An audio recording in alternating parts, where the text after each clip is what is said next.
নমস্কার। আমার প্রিয় সকল বন্ধুদের শুভেচ্ছা এবং ভালোবাসা জানিয়ে আবারও একবার নতুন একটা রান্না নিয়ে আমি পম্পা চলে এসেছি আপনাদের কাছে। আজকে করব আলুর পায়েস বা পটাটো পায়েস বলতে পারেন। এটা ঠাকুমা দিদারা বানিয়ে থাকতেন আগে, সেটাই আজকে আমি করে আপনাদের দেখাবো এবং ঠাকুমা দিদার কথা মনে পড়বে, আপনারা করে বানিয়ে খাবেন। এটা বানাতে কি কি উপকরণ লাগে একবার দেখে নিই।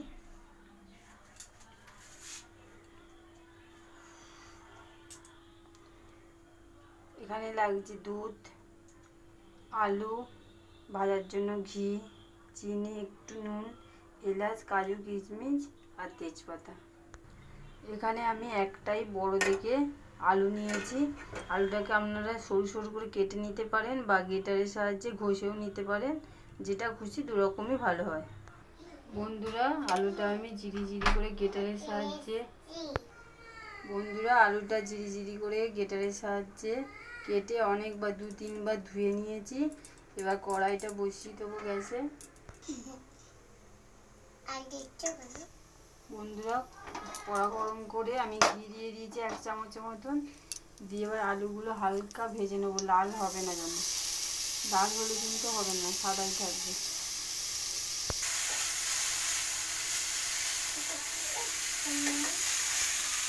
বন্ধুরা 1 চিমটের মতন নুন দিয়ে দেবো।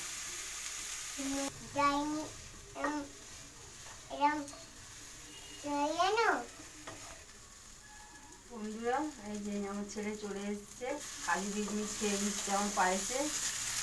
এবার একটু 2-3 মিনিট হালকা আঁচে ভেজে নিয়েছি, এবার তুলে নেব। বন্ধুরা ওই কড়াতে এবার 500 দুধ আমি ঢেলে দিচ্ছি।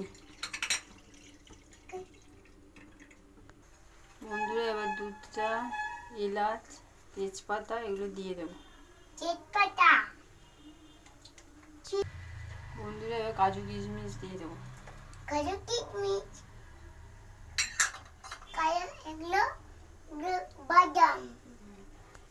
বন্ধুরা দুধটা ফুটে উঠেছে, এবার আলুগুলো, ভাজা আলুগুলো দিয়ে দেবে।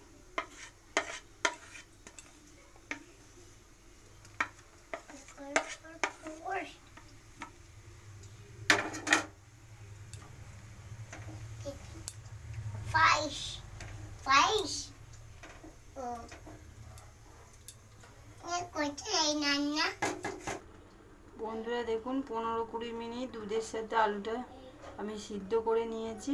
এরপর আমি কিন্তু চিনি দেব। আগে চিনি দিলে আলুটা নাও সিদ্ধ হতে পারে, তাই আগে চিনি দিচ্ছি না, পরে চিনি দিচ্ছি।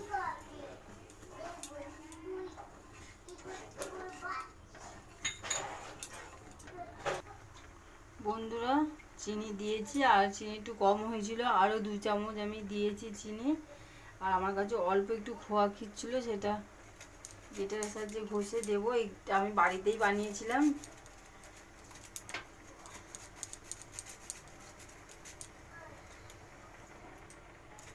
এই অবস্থায় একটু গ্যাসটা আস্তে রেখে, বন্ধুরা আমার পটাটো পায়েস হয়ে গেছে। এবার নাবিয়ে ফেলবো। সব কিছু আমার দেওয়া হয়ে গেছে। এই মুহূর্তে যদি কারোর মনে হয় একটু গোলাপ জল দেবো, 1-2 ফোঁটা গোলাপ জলও দিতে পারেন।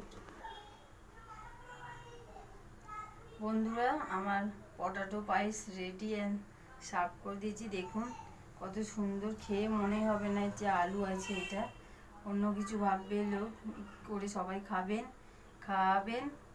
যদি পছন্দ হয় তাহলে লাইক করবেন, শেয়ার করবেন। Please like, share, comment, subscribe করুন, যাতে আমার চ্যানেলটা ইউটিউব চ্যানেলে টিকে থাকে এবং নতুন আপনাদের রেসিপিগুলো দেখাতে পারি। সবাই ভালো থাকবেন, সুস্থ থাকবেন। নমস্কার।